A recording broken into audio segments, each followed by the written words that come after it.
Hey YouTube. Thank you for everyone who's subscribed and watched and commented in the past couple days. It's been really nice to see people engaged with what I'm doing. Today I wanted to talk about how you can garden or engage in gardening practices for better mental health during the winter time. Gardening has been a big part of my mental health recovery over the past couple of years, and specifically in the past year.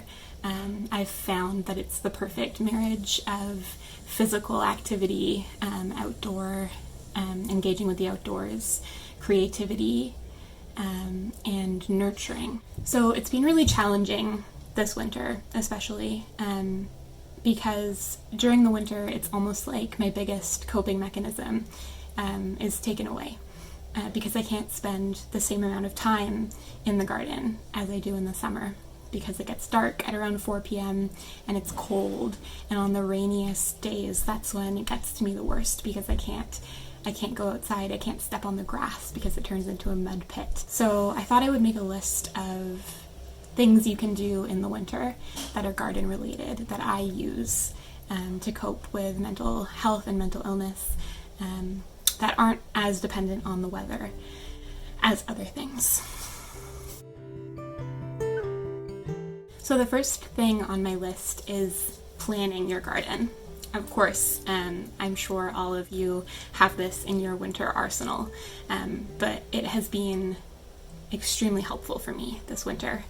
The first thing that I would recommend doing is setting up a space in your home that is for garden planning. Mine is just a corner of our mudroom downstairs, so it's right by the exit and entrance to the basement, and it opens out onto the backyard, and it was totally unused before. It's pretty cold and it gets really dirty because it's a mudroom, so I have to vacuum constantly. But I covered the walls in botanical prints and cutouts from seed catalogs, and I put up all my gardening books on a shelf, and I have a little space heater, and I have my seeds, and I have a big roll of craft paper that I like to draw on and make lists on. Another thing I love to do in the planning stage is drawing, and you don't have to be an excellent artist to draw your garden. It's basic shapes, rectangles, squares, circles. I have this big roll of craft paper from IKEA that I love because it allows for many mistakes, and I can dream on paper. I'm not confined by the reality of my garden or my budget when I'm drawing. I can just draw what I would hope to achieve in an ideal world. So once you've done your planning, it's time to do some seed starting. Seed starting in the winter is so crucial to maintaining hope. One of my favorite quotes is, "To plant a garden is to believe in tomorrow." And, dealing with suicidality and a lot of hopelessness through my depression and stuff, having something to look forward to is really important. And with seeds, you have their germination to look forward to, and then you have their first set of true leaves to look forward to, and their second and their third, especially when they're slow growing. So I find that seeds are really important for me in dealing with depression and suicidal ideation. When you're planting flowers, that's a really good thing to get into doing if you struggle in the winter, because flowers typically need to be started a lot earlier than vegetables. At minimum, they need to be started 8 to 10 weeks before the last frost, which is about January here in the Pacific Northwest. And if you're planting perennials, they can sometimes need to be started even earlier than that, and sometimes they can take up to 2 months to even germinate. So if you're looking to get started in flower growing, but you never get around to it in time, think of it as a winter activity rather than a spring activity. It's something to do when there isn't a lot else to do. And if you get it started before the spring rush of having to start all of your seeds and feeling like you're behind in that, it's a really good thing to do in January and February where there isn't much else to do.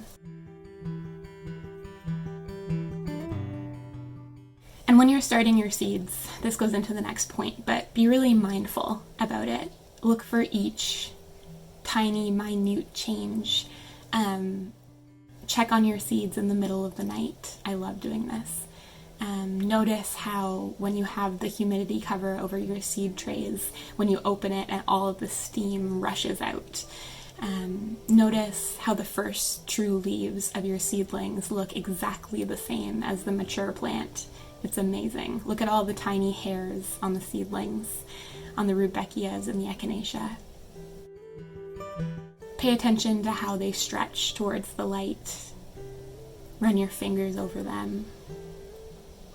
Notice how much or how little they grow each day. For some, it's an enormous amount. For some, it seems like they're barely growing. I love to read old gardening books, so I can often be found in the winter trolling secondhand bookstores and thrift stores. There's a bookstore about 2 hours from where I live, and all of the books are $2. And it's amazing the treasures you can find.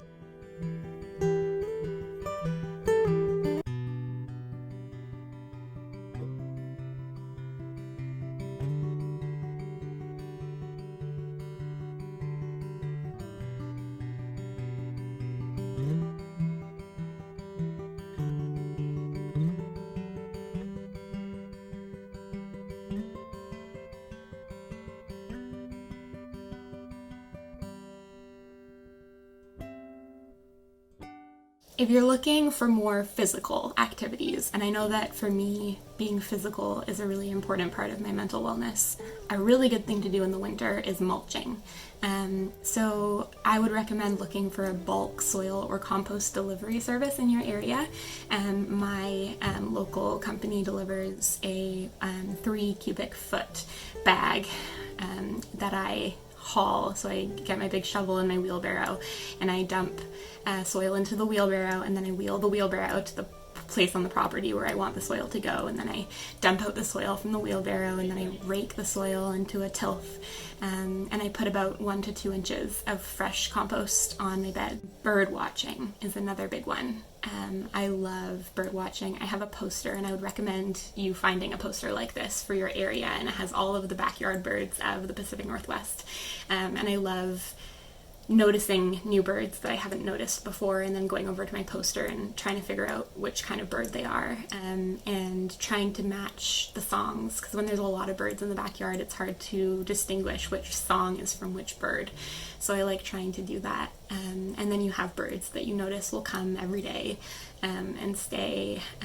And if you can set up a feeder, that's a really good activity for the winter, because birds are quite reliant on us humans to help them through the winter. So another thing I like to do is look at other people's gardens. So you can either look at gardens in your neighborhood, or you can go to botanical gardens. Botanical gardens can be great because they often have indoor gardens. So if you can go to an indoor botanical garden, that's a real treat, because it feels like you've really just been removed from the winter for a little while, and it gives you a bit of a break from the cold. But also looking at outdoor gardens and just walking around your neighborhood and looking at other people's gardens in the winter, a lot of the time you can get really good inspiration for how people have created winter interest in their gardens.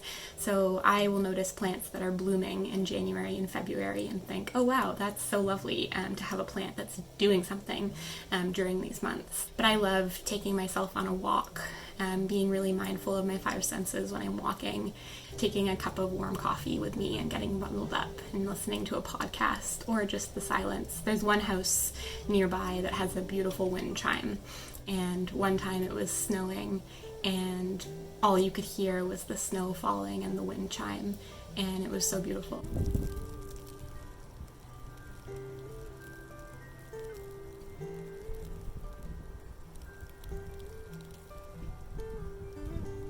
So that's a really helpful thing for me in the winter, is going on little walks around my neighborhood and noticing other people's gardens.